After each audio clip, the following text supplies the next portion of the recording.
নারায়ণগঞ্জে পুলিশের অভিযানে রকেট লঞ্চার, অর্ধ শতাধিক রাইফেল সহ বিপুল পরিমাণ গোলাবারুদ উদ্ধার। আটক ৩। উদ্দেশ্য ছিল বড় ধরনের নাশকতার, ব্রিফিংয়ে আইজিপি। মহাসড়কে উন্নয়ন কর্মকাণ্ড আর খানাখন্দের কারণে এবারও ঈদ যাত্রা নিয়ে উদ্বিগ্ন যাত্রী ও চালকরা। ভোগান্তি কমাতে উদ্যোগ হাইওয়ে পুলিশের। বড় দলের পাশাপাশি নির্বাচনকে কেন্দ্র করে প্রস্তুত হচ্ছে ছোট রাজনৈতিক দলগুলোও। অবস্থান শক্ত করতে চায় জোটে, সোচ্চার প্রভাবমুক্ত নির্বাচনের দাবিতেও। কক্সবাজারে ঘূর্ণিঝড় মোরায় ক্ষতিগ্রস্তরা চরম খাদ্য সংকটে, প্রয়োজনীয় ত্রাণ না পাওয়ার অভিযোগ। প্রশাসন বলছে চাহিদা অনুযায়ী সরবরাহ করা হচ্ছে। এবং রাজধানীর কাঁচা বাজারে চড়া দাম সবজি ও মাছের সরবরাহ সংকটকে দায়ী করছেন বিক্রেতারা।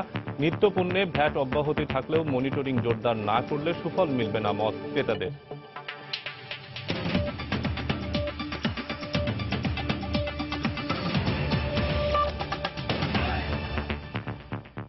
সময় সংবাদের সঙ্গে আছে আমি শফিক মোহাম্মদ। নারায়ণগঞ্জের রূপগঞ্জে পুলিশের অভিযানে ২টি রকেট লঞ্চার, ৬২টি চাইনিজ রাইফেল, ৪টি গ্রেনেড ও বিপুল পরিমাণ গোলা বারুদ উদ্ধার করা হয়েছে। আটক করা হয়েছে ৩ জনকে। পূর্বাচল ৫ নম্বর সেক্টরে গত রাত থেকে শুরু হওয়া অভিযান এখনো চলছে। পুলিশ জানায়, পার্শ্ববর্তী গ্রাম থেকে অস্ত্র মামলার এক আসামি গ্রেপ্তারের পর তার দেয়া তথ্যের ভিত্তিতে অভিযানে নামে পুলিশ। একটি খালে বস্তা ভর্তি অস্ত্রের সন্ধান পান তারা। পরে ফায়ার সার্ভিসের ডুবুরি দলের সহায়তায় বিপুল পরিমাণের অস্ত্র উদ্ধার করা হয়। উদ্ধার হওয়া অস্ত্রগুলো সচল বলে জানিয়েছে পুলিশ। আরও অস্ত্র আছে কিনা তা নিশ্চিত হতে ফায়ার সার্ভিসের ডুবুরি দল এখনও তাদের তৎপরতা চালাচ্ছে।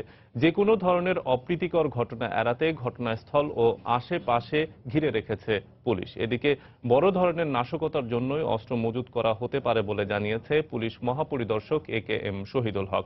তবে এর সঙ্গে জঙ্গিদের কোনো সম্পৃক্ততা নেই বলেও জানান তিনি। এটা হয়তো কোনো ষড়যন্ত্রের অংশ হতে পারে। তারা হয়তো ওইটা এখানে রাখছে, পরবর্তীতে কোনো তাদের ষড়যন্ত্র বাস্তবায়ন করার জন্য হয়তো কোনো অপরাধী চক্র এটা ব্যবহার করত।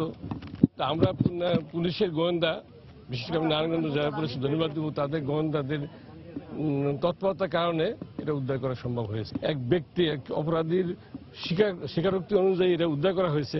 আমরা আশা করি আমরা সূত্র পাবো যে কারা, কিভাবে, কেন রাখছে, কারা রাখছিল, সেটা আমরা মনে হয় পাবো, যেহেতু আমরা আমাদের কাছে। এই মুহূর্তে পূর্বাচল এলাকায় আছেন রিপোর্টার শাহরিয়ার জামান দীপ। বিস্তারিত জানতে সরাসরি চলে যাচ্ছি তার কাছে। দীপ, গতকাল রাত থেকে নারায়ণগঞ্জে এই পূর্বাঞ্চল ৫ নম্বর সেক্টরে যে অভিযানটি শুরু হয়েছে সেই অভিযানটি কিন্তু এখনো চলছে। ফায়ার সার্ভিস, নারায়ণগঞ্জ জেলা পুলিশ এবং অন্যান্য আইন শৃঙ্খলা বাহিনীর সদস্যরা কিন্তু এই মুহূর্তে স্থানে অবস্থান করছে। তো কিছুক্ষণ আগে কিন্তু পুলিশের মহাপরিদর্শক AKM শহীদুল হক ঘটনাস্থল পরিদর্শন করেছেন এবং তিনি সাংবাদিকদের সাথে কথা বলেছেন। তিনি বলেছেন যে প্রাথমিকভাবে একটা মামলার এজাহারভুক্ত আসামিকে গ্রেফতার করা হয়েছিল এবং জিজ্ঞাসাবাদে সে কিন্তু এই স্থানটির কথা জানায় এবং পরবর্তীতে গতকাল রাতে অভিযান চালিয়ে কিন্তু একটি খাল থেকে কিন্তু একে একে করে বেশ কিছু ব্যাগ উদ্ধার করা হয় এবং সেই ব্যাগগুলো থেকে কিন্তু বিপুল পরিমাণ অস্ত্র এবং গোলাবারুদ উদ্ধার করা হয়েছে। তো সর্বশেষ যে তথ্যটি আমাদের কাছে রয়েছে সেটি হচ্ছে যে SMG রাইফেল উদ্ধার করা হয়েছে ৬২টি, ম্যাগজিন উদ্ধার করা হয়েছে ৫১টি, পিস্তল উদ্ধার করা হয়েছে 5টি, ওয়াকিটকি উদ্ধার করা হয়েছে 2টি এবং গ্রেনেড উদ্ধার করা হয়েছে 42টি। কিছুক্ষণ আগে CIDর ক্রাইম সিন ইউনিট ঘটনাস্থলে এসে পৌঁছেছে, তারা এখন কাজ করছে। এছাড়া আপনারা দেখতে পাচ্ছেন যে ফায়ার সার্ভিসের ডুবুরি দল কিন্তু সেই গতকাল রাত থেকে যে অভিযানটি শুরু করেছে সেটি কিন্তু এখনো চলছে। কিছুক্ষণ আগে ফায়ার সার্ভিসের ঊর্ধ্বতন কর্মকর্তার সাথে আমার কথা হয়েছে, তিনি আমাদেরকে যেটি জানিয়েছেন যে এখনো কিন্তু কিছু ব্যাগ তারা পাচ্ছেন, যদিও সেই ব্যাগগুলোর মধ্যে আসলে উল্লেখযোগ্য তেমন কিছুই, হয়তো বা কিছু গুলির খোসা তারা পাচ্ছেন বা ম্যাগজিন তারা পাচ্ছেন। তবে এই খালটি যতক্ষণ পর্যন্ত পুরোটুকু সার্চ না করা হয় ততক্ষণ পর্যন্ত তারা অভিযান চালিয়ে যাবেন। এছাড়া কিন্তু আইন শৃঙ্খলা রক্ষাকারী বাহিনীর সদস্যরা পুরো এলাকাটিকে কর্ডন করে রেখেছেন এবং আসলে সাধারণত ঘনবসতি থেকে এই খালটি কিছুটা দূরে হয়, আশেপাশে কিন্তু তেমন একটা জনবসতি নেই। এছাড়া কিন্তু চারপাশে কিন্তু উৎসুক জনতা কিন্তু ভিড় করে রেখেছেন। তো আইন শৃঙ্খলা বাহিনীর সদস্যরা আমাদেরকে যে জানিয়েছেন যে অভিযান চলছে, তাদের কাছে তথ্য রয়েছে হয়তোবা আরো কিছু গোলা বারুদ বা অস্ত্র এখানে থাকতে পারে, তবে সেগুলো উদ্ধার না করা পর্যন্ত এবং পুরো খালটি এবং আশেপাশে কিছু এলাকাতেও আমরা শুনতে পেয়েছি যে অভিযান চলছে। তো সেই অভিযানগুলো তখনই শেষ হবে, আমাদেরকে বলেছেন যে যতক্ষণ পর্যন্ত আসলে পুরো এলাকাটিকে তারা সার্চ মুক্ত না করা পর্যন্ত কিন্তু অভিযান চলবে। তো আইন শৃঙ্খলা বাহিনীর সদস্যরা আমাদেরকে যেটি বলছেন যে অভিযানটি চলছে, অভিযান শেষে তারা হয়তো বা সাংবাদিক সম্মেলন করে পুরো বিষয়টি সম্পর্কে আমাদেরকে জানাবেন। এছাড়া কিন্তু এই মুহূর্তে নারায়ণগঞ্জে এসপি এবং পুলিশের ঊর্ধ্বতন কর্মকর্তারা কিন্তু ঘটনাস্থলে রয়েছেন। তো এই ছিল আসলে আমার কাছে এখান থেকে সর্বশেষ তথ্য। নারায়ণগঞ্জের রূপগঞ্জ থেকে পুলিশের অস্ত্র উদ্ধার অভিযানের খবর জানাচ্ছিলেন আমাদের সহকর্মী শাহরিয়ার জামান দ্বীপ। মহাসড়কে চলমান 4 লেনের কাজ, নির্মাণাধীন ফ্লাইওভার আর রাস্তার খানাখন্দক সব মিলিয়ে এবারও খুব একটা সুখের হবে না সড়ক পথে ঈদযাত্রা। সেই সঙ্গে রোজার শুরুতেই মহাসড়কে ভোগান্তি আরও ভাবিয়ে তুলেছে যাত্রীদের। তবে সংশ্লিষ্ট সংস্থাগুলোর সমন্বয়ে নিরাপদ ঈদযাত্রা নিশ্চিত করার কথা বলছে হাইওয়ে পুলিশ। অন্যদিকে সমস্যা সমাধানে দীর্ঘমেয়াদী প্রকল্পের ওপর গুরুত্ব দেওয়ার তাগিদ বিশেষজ্ঞদের। শাহিদুল ইসলাম হীরার ক্যামেরায় রাশেদ লিমনের রিপোর্ট। ঈদে ঘরমুখী মানুষের বাড়তি চাপে বরাবরই মহাসড়কে বেশ কয়েকটি পয়েন্টে ভোগান্তি পোহাতে হয় সড়ক পথের যাত্রীদের। বিশেষ করে ঢাকা থেকে বের হওয়ার মুখে, অর্থাৎ একদিকে চন্দ্রা আর অন্যদিকে কাঁচপুর যেন আতঙ্কের নাম। আর এবারের অবস্থা যেন আরো বেহাল। ঢাকা টাঙ্গাইল মহাসড়কে চলছে 4 লেনে উন্নীত করার কাজ। কোথাও নির্মাণাধীন এই প্রকল্পের জন্য রাস্তা হয়েছে সরু, কোথাও আবার ধুলো আর নির্মাণ সামগ্রী রাখার কারণে ব্যাহত হচ্ছে চলাচল। আবার যেখানে 4 লেন মোটামুটি প্রস্তুত, সেখানে একটু আগে যেতে বেপরোয়া চালকরা। এদিকে একই দশা গাজীপুর কালিয়াকৈর বাইপাস সড়কেরও। চলছে কালিয়াকৈর চন্দ্রা ফ্লাইওভারের কাজ। এতে একদিকে রাস্তা হয়েছে সরু, মরার উপর খাড়ার ঘা, রাস্তার উপরেই নির্মাণ সামগ্রী আর খানাখন্দ। ভালো নেই চন্দ্রা মোড়ের অবস্থাও। নির্মাণাধীন ওভারপাস আর রাস্তার বেহাল দশায় এখনই এই মোড় পার করতে দুর্ভোগ পোহাতে হচ্ছে যাত্রীদের। প্রায় তো শেষের দিকে, তাহলে তো এই যে ঢালের হয় নাই, এদিক দিয়ে তো যে ডাইনে বামে গাড়িগুলো ঢুকবে, এবার জাম হয়ে যাবে। ঈদের সময় তখন তো আরো এর চেয়ে ভয়ানক ভোগান্তি হবে। রাস্তার কাজ তো শেষ হবো না ঈদের মধ্যে, এর জন্য রাস্তার কাজের জন্য জাম থাকতে পারবে। ঈদে এর একটা ব্যবস্থা না করলে তো মানুষ চলতে পারবে না।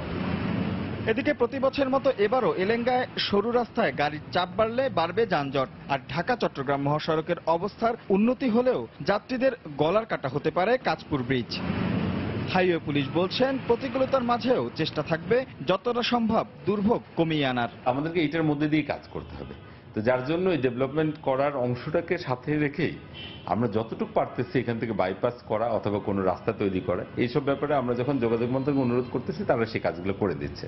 তো আমরা আশা করি যে প্ল্যানিংটা আমরা করতেছি তাতে ডেভেলপমেন্টও হবে এবং একই সাথে মানুষদেরকে বেরও করতে পারবো। তবে বছর বছর সংস্কারের বদলে দীর্ঘমেয়াদী প্রকল্প বাস্তবায়নের প্রতি গুরুত্ব দিচ্ছেন যোগাযোগ বিশেষজ্ঞরা। দীর্ঘমেয়াদী পরিকল্পনায় মহাসড়কের সবচেয়ে জরুরি যে জিনিসটা, সেটা হলো মোড়ের ব্যবস্থাপনা।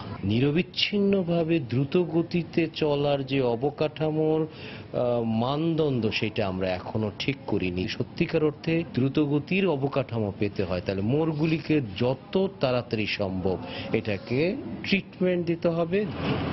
পাশাপাশি মহাসড়ক ব্যবস্থাপনায় নিয়োজিত সংশ্লিষ্ট প্রতিষ্ঠানগুলোর দক্ষতা বৃদ্ধিরও তাগিদ দিচ্ছেন বিশেষজ্ঞরা। রাশেদ লিমন, সময় সংবাদ, ঢাকা। শুধু বড় দল নয়, নির্বাচনকে কেন্দ্র করে প্রস্তুত হচ্ছে ছোট রাজনৈতিক দলগুলো। দ্রুত সাংগঠনিকভাবে গুছিয়ে উঠে নির্বাচনের সময় নিজ নিজ রাজনৈতিক জোটে অবস্থান শক্ত করতে চায় দলগুলো। বসে নেই জোটের বাইরে থাকা ছোট দলগুলো। প্রভাবমুক্ত নির্বাচনের দাবিতে সোচ্চার হতে চায় কেউ কেউ। বিস্তারিত জানাচ্ছেন সালাউদ্দিন সুমন। একাদশ জাতীয় সংসদ নির্বাচনের জন্য প্রস্তুত হচ্ছে দেশের প্রধান দুই প্রতিদ্বন্দ্বী রাজনৈতিক দল আওয়ামী লীগ ও বিএনপি। সম্প্রতি এই নির্বাচনের খসড়া রোডম্যাপ ঘোষণা করেছে নির্বাচন কমিশন। এতে বড় দলগুলো যেমন নড়ে চড়ে বসেছে, তেমনি প্রস্তুতি গ্রহণে তৎপর হয়েছে জোটভুক্ত ও জোটের বাইরে থাকা ছোট দলগুলো। জাসদ, ওয়ার্কার্স পার্টি, সাম্যবাদী দল সহ ক্ষমতাসীন আওয়ামী লীগের নেতৃত্বাধীন মহাজোটের শরিক অন্যান্য ছোট দলগুলো দৃষ্টি দিচ্ছে নির্বাচনী এলাকায়। এটা পার্লামেন্টারি ডেমোক্রেসি। পার্লামেন্টারি ডেমোক্রেসিতে আমরা জোটবদ্ধভাবে গেছি। আমাদের মৌলিক যে জায়গাটা রয়েছে, যে 14 দলকে ক্ষমতায় রাখা, সেখানে আমাদের কোনো বিচ্যুতি হবে না। এদিকে নিজেদের গুছিয়ে নিয়ে নির্বাচনের আগে সরকার বিরোধী আন্দোলনকে বেগবান করতে চায় এলডিপি, কল্যাণ পার্টি, ন্যাপ ভাসানী, ইসলামী ঐক্য জোট সহ বিএনপি নেতৃত্বাধীন 20 দলীয় জোটের অন্তর্ভুক্ত ছোট দলগুলো। বেগম জিয়া যখন আন্দোলনের ডাক দেবেন সহায়ক সরকার বাস্তবায়নের নিমিত্তে, সে সময় আমরা জোটে যারাই আছি, 19টি দল আছে বিএনপি বাদে, আমরা সকলেই আমাদের পক্ষ থেকে শ্রম দিব, সময় দিব, মেধা দিব, কর্মী দিব, যাতে করে আন্দোলনটি সফল হয়। সিপিবি, গণফোরাম, বিকল্পধারা সহ জোটের বাইরে থাকা অন্যান্য রাজনৈতিক দলগুলো ভাবছে নির্বাচন নিয়ে। দলগত প্রস্তুতির পাশাপাশি নির্বাচন কমিশনের স্বচ্ছতা নিশ্চিতে তৎপর হচ্ছে তারা। নির্বাচন কমিশন হলো আম্পায়ার। আম্পায়ার যদি ওখানে ফাউল করার লোক থাকে তো হয়তো আমরা বিজয় অর্জন করতে পারবো না, আর বিজয় অর্জন করলেও আমি বলবো এখানে কোনো সন্তুষ্টি থাকবে না। প্রতিযোগিতার মধ্যে যে বিচারকের ভূমিকা রাখে তাকে বিচারকের ভূমিকায় রাখতে হবে, নিরপেক্ষ থাকতে হবে। নির্বাচনে আসন বন্টনের দেন দরবারে এগিয়ে থাকতেই নিজেদের গুরুত্ব বাড়াতে চায় জোটভুক্ত ছোট দলগুলো। সালাউদ্দিন সুমন, সময় সংবাদ, ঢাকা। সময় সংবাদে আরো থাকছে, জমে উঠেছে রাজধানীর বিপণী বিতানগুলো। ভারতীয় নাটক আর ছবির নামের পোশাকে ছেয়ে গেছে শপিং মল, তবে ঝোঁক বেশি দেশীয় পোশাকের প্রতি।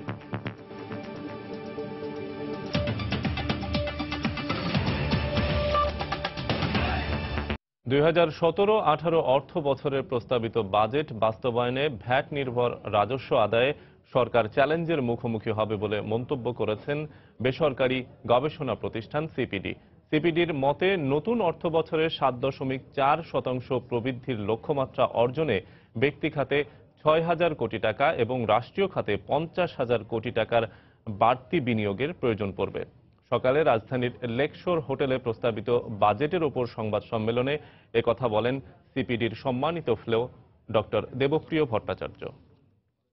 7.4% প্রবৃদ্ধির জন্য যেই ধরনের বিনিয়োগ দরকার করবে সেইটার পরিমাণ কত হতে পারে? প্রবৃদ্ধি অর্জন করতে হলে ব্যক্তি খাতে 6,000 কোটি টাকা বাড়তি বিনিয়োগ লাগবে, আর রাষ্ট্র খাতে 50,000 কোটি টাকা বাড়তি বিনিয়োগ লাগবে। অনেক ক্ষেত্রে প্রকল্প ঢোকানো হয় কিন্তু তারা অর্থায়ন করা হয় না। আমাদের হিসাবে আমরা এডিবি বিশ্লেষণ করে দেখেছি এখন পর্যন্ত অন্তত 26টি প্রকল্প আছে যেখানে মাত্র 1 লক্ষ টাকা করে ওখানে বরাদ্দ দেওয়া আছে। এটা শুধুমাত্র নামমাত্র টাকা ছুঁয়ে রাখা হয়েছে। আওয়ামী লীগ সরকারের দেয়া উন্নয়ন ও জনকল্যাণের বাজেট বেগম জিয়া এবং তার দল মেনে নিতে পারছে না বলে মন্তব্য করেছেন আওয়ামী লীগের সাধারণ সম্পাদক ওবায়দুল কাদের। সকালে কক্সবাজারের কুতুবদিয়া পাড়ায় ঘূর্ণিঝড় মোড়াই ক্ষতিগ্রস্তদের মাঝে ত্রাণ বিতরণকালে তিনি একথা বলেন। কুতুবদিয়া পাড়ায় 600 পরিবারের মাঝে 10 কেজি করে চাল ও নগদ 1,000 টাকা করে বিতরণ করেন তিনি। এরপর আওয়ামী লীগের কেন্দ্রীয় নেতারা 4টি দলে ভাগ হয়ে টেকনাফ, কুতুবদিয়া, মহেশখালী, চকরিয়া ও পেকুয়ায় ক্ষতিগ্রস্তদের মাঝে 132 মেট্রিক টন চাল ও নগদ অর্থ বিতরণ করেন। আমাদের বাজেট খাওয়া ভবন তৈরির জন্য নয়। ও যে হাওয়া ভবনের মতো খাওয়া ভবনের জন্য বরাদ্দ করে এ বাজেট তৈরি হয়নি। এই বাজেট তৈরি হয়েছে উন্নয়নের জন্য, জনকল্যাণের জন্য। এই উন্নয়ন ও জনকল্যাণের বাজেট থেকে বেগম জিয়া ও তার দলের গাত্রদাহ শুরু হয়ে গেছে। দুর্যোগ কবলিত এলাকায় ত্রাণ বিতরণ করা হলেও তা পর্যাপ্ত নয় বলে অভিযোগ করেছেন দুর্গতরা। রোজার সময় খোলা আকাশের নিচে মানবেতর জীবনযাপন করছে এসব এলাকার কয়েক হাজার পরিবার। এদিকে চাহিদা অনুযায়ী ত্রাণ সরবরাহ কার্যক্রম অব্যাহত রয়েছে বলে জানিয়েছে জেলা প্রশাসন। সুজাউদ্দিন রুবেলের তথ্য ও মোহাম্মদ ফরাজের ছবি নিয়ে ডেস্ক রিপোর্ট। ঘূর্ণিঝড় মোড়ার আঘাতে কক্সবাজার শহরের নাজিরাটেক, সমিতিপাড়া, কুতুবদিয়া পাড়া সহ বেশ কিছু এলাকায় ক্ষতিগ্রস্ত হয়েছে প্রায় 7,000 পরিবার। এর মধ্যে প্রশাসন ও পৌরসভার উদ্যোগে মাত্র 400 পরিবারকে 8 কেজি করে চাল বিতরণ করা হলেও বাকিরা এখনও রয়েছেন খাদ্য সংকটে। ক্ষতিগ্রস্তদের অভিযোগ, ঝড়ের আগে প্রশাসনের নানা তৎপরতা থাকলেও দুর্যোগ কেটে যাওয়ার পর ক্ষতিগ্রস্তদের সহায়তায় তেমন উদ্যোগ নেই। আমরা বাঙ্গাচোরার ভিতরে এরকম কষ্ট করে আছি, ভাত পানি করতে পারি না, কাপড় চোপড় করতে পারি না, সব তো চলে গেছে। কোনো আর্থিক সহযোগিতা পাইনি, কাউন্সিলর থেকেও পাইনি। যে 8 কেজি চাল দিচ্ছে শুনছে, তাও পাইনি আমরা এখনো। পাড়ার কোনো বড় নেতারাও খবর নেয় নাই, সরকারও আমাদের খোঁজ খবর রাখে নাই। ক্ষতিগ্রস্তদের মধ্যে সামান্য কিছু পরিবার ত্রাণ পেলেও তা চাহিদার তুলনায় খুবই কম বলে জানালেন স্থানীয় জনপ্রতিনিধি। জেলা প্রশাসন এবং পৌরসভার পক্ষ থেকে 700 পরিবারকে ত্রাণ দেওয়া হয়েছে, আরও ত্রাণের প্রয়োজন এবং এখানে 1000 পরিবার সম্পূর্ণরূপে বিধ্বস্ত হয়েছে। তাদের গৃহ নির্মাণের জন্য প্রয়োজনীয় সাহায্য সহযোগিতা দরকার। শিগগিরই চাহিদা অনুযায়ী আরও সরবরাহ করা হবে বলে জানিয়েছে জেলা প্রশাসন। পূর্ণাঙ্গ অ্যাসেসমেন্টটা করছি ডি ফর্মে, সরকারি প্রেসক্রাইব ফর্মে, সেটা আমাদের কাছে ইতিমধ্যে আসা শুরু করেছে। আমরা এটা কম্পাইল করছি, কম্পাইল করে যদি আমাদের কোনো ঘাটতি থাকে সেটাও আমরা চাইবো। আমরা প্রত্যেকটা জায়গায় যা যা প্রয়োজন সেটা আমরা সরবরাহ করব। জেলা প্রশাসনের দেয়া তথ্য মতে ঘূর্ণিঝড় মোরার আঘাতে ক্ষতিগ্রস্ত কক্সবাজারের 8 উপজেলায় বিতরণ করা হয়েছে 262 মেট্রিক টন জিআর চাল ও নগদ 23 লাখ টাকা। সময় সংবাদ, কক্সবাজার। ঘূর্ণিঝড় মোরার আঘাতে ক্ষতিগ্রস্ত হয়েছে কক্সবাজারের বিভিন্ন জনপদ। এরই মধ্যে সবচেয়ে বেশি ক্ষতিগ্রস্ত হয়েছে টেকনাফের সেন্ট মার্টিন দ্বীপ। ঘূর্ণিঝড় পরবর্তী ক্ষয়ক্ষতির খবর জানাতে এই মুহূর্তে সেখানে আছেন রিপোর্টার কমল দে। সরাসরি চলে যাচ্ছি তার কাছে। কমল, আপনারা জানেন যে মঙ্গলবার সকালে ঘূর্ণিঝড় মোরা প্রথম কিন্তু আঘাত হানে কক্সবাজার জেলার টেকনাফ উপজেলার এই সেন্ট মার্টিন ইউনিয়ন এলাকায় এবং প্রথমে কিন্তু বিধ্বস্ত হয় এই পুরো ইউনিয়নটি। বিশেষ করে বলা হচ্ছে ঠিক ভোর 4:30 থেকে কিন্তু এখানে বাতাস শুরু হয় এবং তা অব্যাহত থেকে সকাল 10টা পর্যন্ত, অর্থাৎ প্রায় 4 থেকে 5 ঘন্টা তাণ্ডব লীলা চালায় প্রকৃতি এই দ্বীপটির উপরে। এবং এই দ্বীপে কিন্তু এই তাণ্ডব লীলা কিন্তু এখানকার কাঁচা পাকা যে ঘরগুলি রয়েছে তার 80% বিধ্বস্ত হয়েছে এবং মাটির সাথে মিশে গেছে। একই সাথে গাছপালা বিধ্বস্ত হয়েছে প্রায় 70 ভাগের বেশি। এক্ষেত্রে আবহাওয়াবিদরা বলছেন যে প্রথম যখন এই ঘূর্ণিঝড়টি মোরা আঘাত হানে, প্রথম ঠিক ঘূর্ণিঝড় আঘাত যখন অতিক্রম করা যায় বা তার আগেই যে প্রতিক্রিয়াটি, সেই প্রতিক্রিয়ার প্রভাবটা পড়ে এই সেন্ট মার্টিন দ্বীপে। আর এই প্রভাবে কিন্তু 4:30 শুরু হয়েছে প্রচন্ড বাতাস। এরপর ঠিক 6টায় কিন্তু এই ঘূর্ণিঝড় মোরা সেন্ট মার্টিন দ্বীপ অতিক্রম করে যায়। কিন্তু 4:30 থেকে শুরু হয়েছে প্রচন্ড বাতাস এবং 6টার যে দমকা হাওয়া, সে দমকা হাওয়ার প্রভাবে কিন্তু এখানকার সবগুলি কাঁচা পাকা স্থাপনা বিধ্বস্ত হয়েছে, ভেঙে গেছে এবং দেখতে পাচ্ছি উড়ে গেছে, টিনের চালা উড়ে গেছে। বিশেষ করে বসত বাড়ি থেকে শুরু করে যে টিনের চালাগুলো রয়েছে সবগুলো রয়েছে এবং ব্যবসা করে শিপিং, যে বিশেষ করে ফিশিং যে দোকান ব্যবসা প্রতিষ্ঠানগুলো রয়েছে সবগুলি কিন্তু ক্ষতিগ্রস্ত হয়েছে। ব্যবসায়ীরা দাবি করছেন তারা প্রায় এখানে শতভাগ ক্ষতির মুখে পড়েছেন এই ঘূর্ণিঝড়ের ফলে। এবং এখানে জানেন যে এরপরে কিন্তু ঘূর্ণিঝড়ের দ্বিতীয় দিন এসে নৌবাহিনী এখানে ত্রাণ সহায়তা দিতে শুরু করে।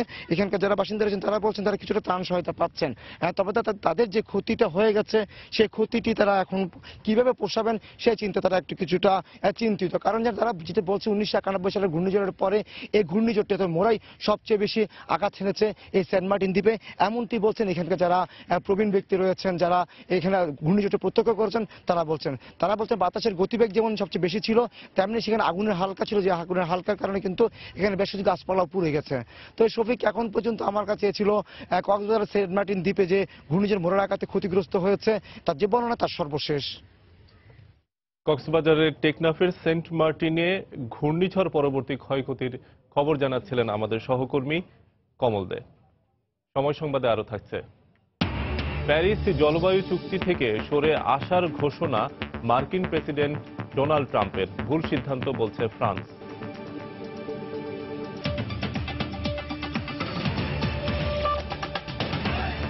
রাজধানীর নিত্যপণ্যের বাজারে বাজেটের কোনো প্রভাব নেই। চড়া দামে বিক্রি হচ্ছে সবজি ও মাছ।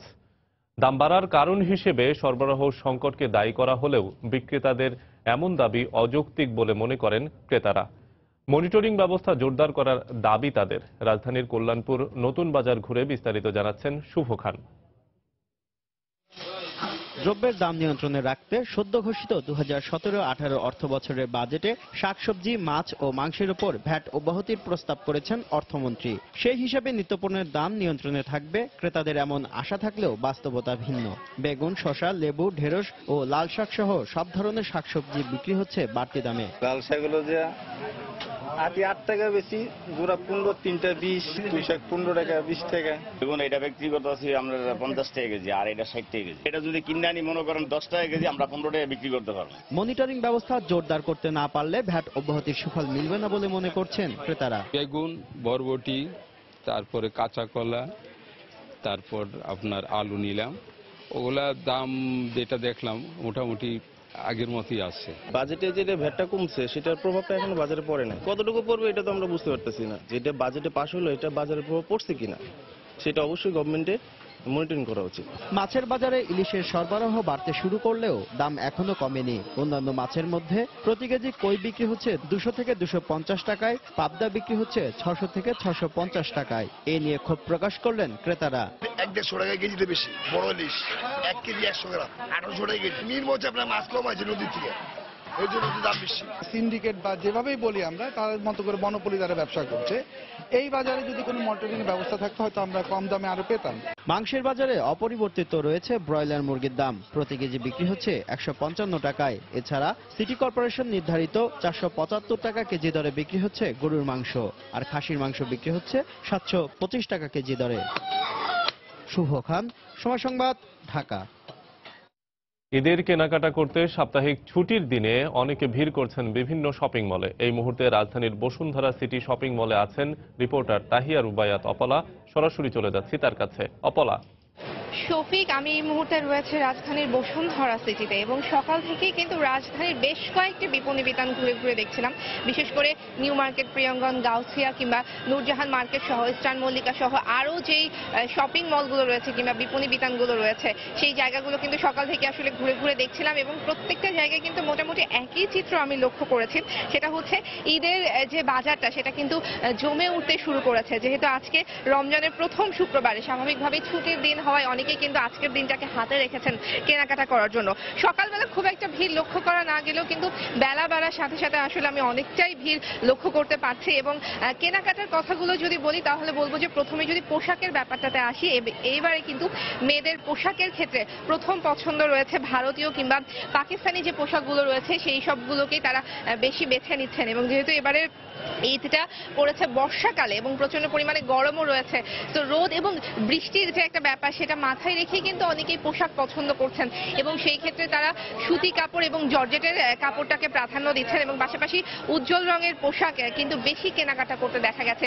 বুটিকের পোশাকও রয়েছে এবং শাড়ির ব্যাপারেও কিন্তু একই রকমের রং তারা বেছে নিচ্ছেন অথবা একই ধরনের কাপড় তারা বেছে নিচ্ছেন। জুতা এবং ব্যাগ, পাশাপাশি প্রসাধনীর দোকানগুলোতেও কিন্তু মোটামুটি ভিড় লক্ষ্য করা যাচ্ছে এবং সেখানেও কিন্তু তারা আসলে পছন্দসই জিনিসপত্রগুলো কিনছেন। এবং যেহেতু এখনো হাতে অনেকটা সময় বাকি আছে তাই ক্রেতারা যারা রয়েছেন তারা কিন্তু আসলে একটু দেখে শুনে নিজেদের পছন্দ মতো কেনাকাটা করতে চান।